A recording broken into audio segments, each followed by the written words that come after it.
Galera, imagine você se o mundo fosse desse jeito, né? Existia a polícia, né? Mas a polícia nunca abria inquérito, nunca fazia nenhum trâmite legal, nunca fazia nenhuma investigação, mas corria atrás dos criminosos implacavelmente, perseguindo-os em tudo que é lugar. Jamais prenderam nenhum deles, né? E quando matam alguém, essa morte fica só no âmbito do disse-me, sem nenhuma documentação. Esse é o mundo do cangaço. Nós vamos iniciar esse vídeo aqui falando das inconsistências, né? Dezenas de inconsistências, eram 40, agora já é 50. Então a primeira seria essa, né? Imaginando uma polícia que persegue criminosos implacavelmente, mas nunca abre um inquérito e nunca prende nenhum. Essa é a polícia da era do cangaço entre 1930 e 1938. Acredito eu, salvo engano, que nada existe em termos de cangaceiros presos, né? Ou qualquer morte que é documentada do jeito que tem que ser pela polícia. Isso em relação a Angico também, né, se faz necessário frisar. Seria a primeira inconsistência que existe no cangaço lampiônico, principalmente em Angico. Você vê que o número 2 seria a logística de transporte e reconstituição, que jamais foi feita em Angico, né, pelas condições terríveis que existem lá para fazer qualquer reconstituição, e a história inconsistente que não permite que você faça essa reconstituição, porque tudo iria por água abaixo, que nem o aguaceiro em Angico. Esse é o segundo, a logística de transporte e reconstituição do que aconteceu lá nunca foi devidamente explicada. A terceira seria os horários não batem, né?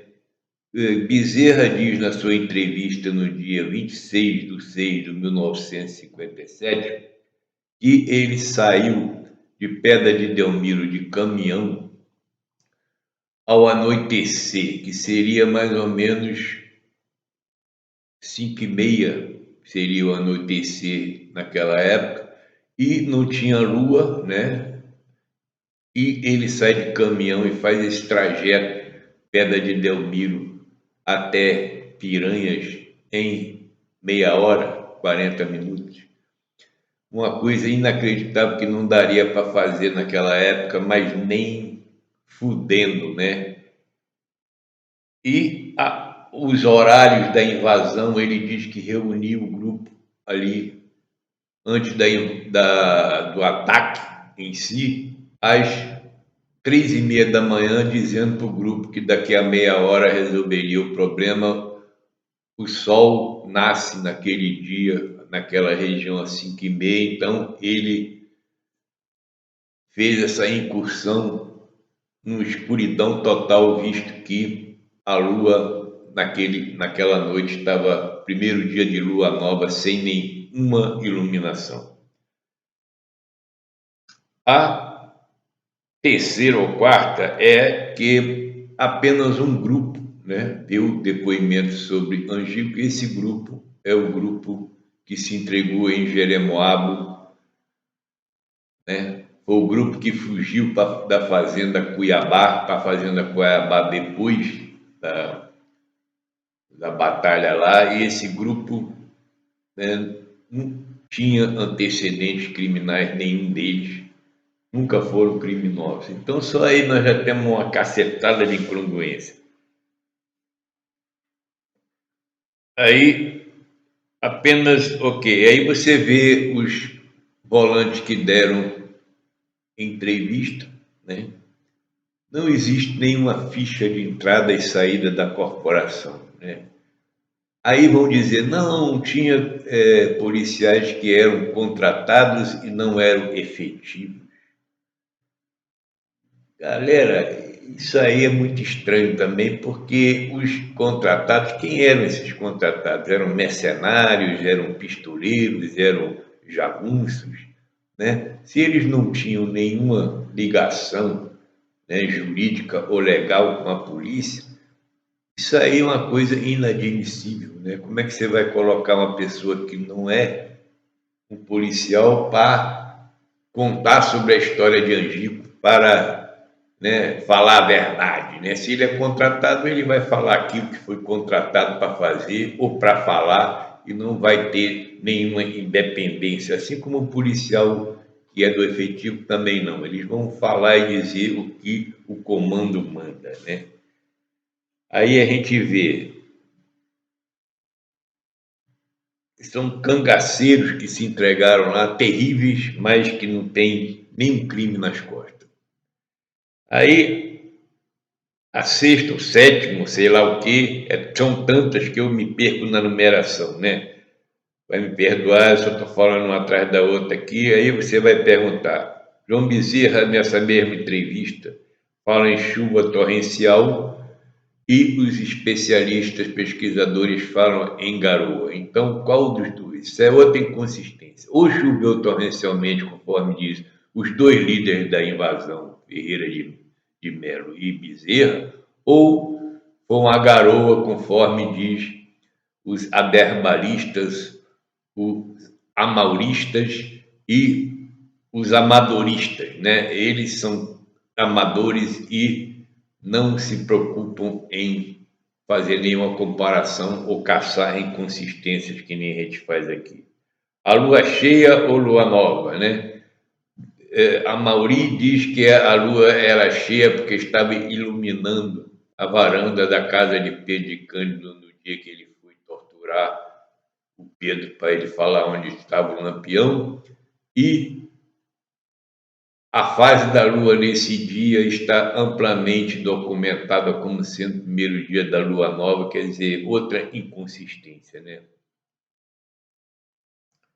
A invasão se deu por cima ou por baixo. Os aderbalistas e companhia dizem que foi por cima ou inferem que foi por cima. A Mauri e João Bezerra dizem que foi pelo leito do rio de baixo para cima. Mais uma inconsistência gritante. Marcha rastejante em cima de um leito literalmente tomado por uma pedreira de pedra solta. Quer dizer, tanto a Mauri como Bezerra dizem que a invasão se procedeu em marcha rastejante, rastejando rio acima, né, debaixo de uma chuva torrencial, em cima de um leito de pedra solta. Muito difícil isso acontecer. O tiro que Amoroso deu e levou, aliás, a 80 metros e ninguém ouve ou reage nesse tiro, isso é uma inconsistência que quem levantou foi o Alcino Costa, né?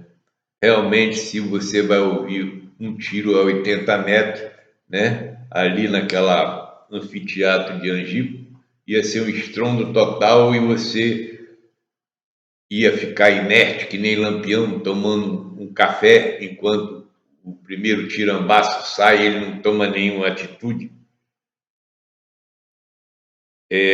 Perícia forense na cabeça de Lampião. Em primeiro lugar, se procura essa perícia do Lages Filho, você não encontra ela em lugar nenhum. Aí quando você for ver, eu achei lá numa tradução em inglês de um livro obscuro, e retraduzir para o português, você vê que Lampião tinha os dentes todos sãs, né? Tinha microdontia, ou sei lá como é que chama, os dentes pequenos, e indicando que aquela cabeça era de um jovem, que eles colocaram como sendo de Lampião, desfiguraram a cabeça toda, com coronhada, quebraram a porra toda, e você vê que são tantas inconsistências dentro dessa perícia de Lages Filho, ele teve que rearranjar a cabeça. A cabeça não era, né, de pessoas de cabeça chata, né? Era um dolicocéfalo, que a cabeça dele era arredondada, indicando que, né, não era daquela região ali onde a maioria das pessoas tem cabeça chata, e Lampião, pelas fotos, a gente vê que ele era um cabeça chata nordestino. Muito estranho isso também. E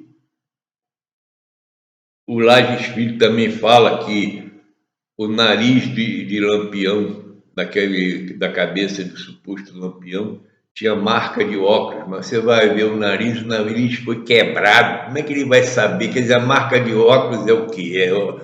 Exatamente onde o nariz está quebrado? É cada um inacreditável. A maioria dos entreguistas de Jeremoabo trabalharam com a polícia ou viraram agentes públicos.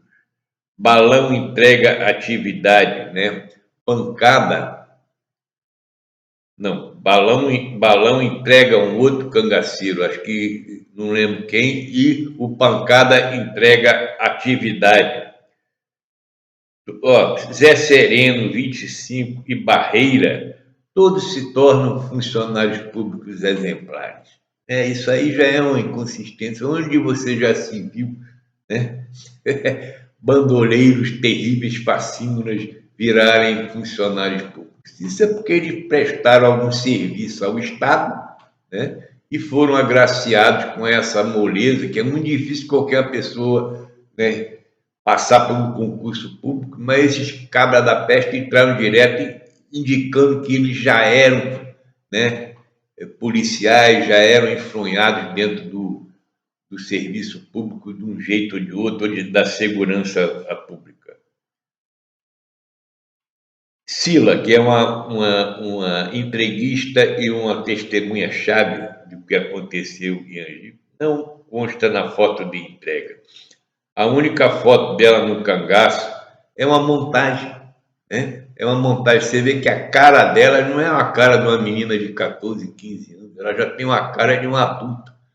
Então, aquela foto onde aparece a Sila no meio de vários cangaceiros lá junto com a Adília, e os cangaceiros fazendo aquela pose com rife de lado assim, isso é uma foto posada, né? Isso é uma foto que tem alguma artimanha por trás, tem alguma produção, e vamos lembrar que fotografia naquela época era muito difícil você tirar uma foto, né? Você teria que ter um equipamento muito bom, era uma coisa muito difícil. Eu lembro na minha época, 20 anos depois de Angico, já era muito difícil tirar uma foto, né? Meu pai era americano e a gente via que a fotografia era um negócio complicado, você tinha que ter o sensor de luz, era uma coisa fora de série. Na minha época, 20 anos após Angico, imagine naquela época, você teria que ter um fotógrafo profissional que saberia fazer todos os trâmites para tirar foto, que era um bicho de 7 cabeças, não é que nem hoje, onde existe o automático, né? Naquela época você tinha que fazer tudo manual, medidor de luz, medidor disso, daquilo outro, abertura do diafragma,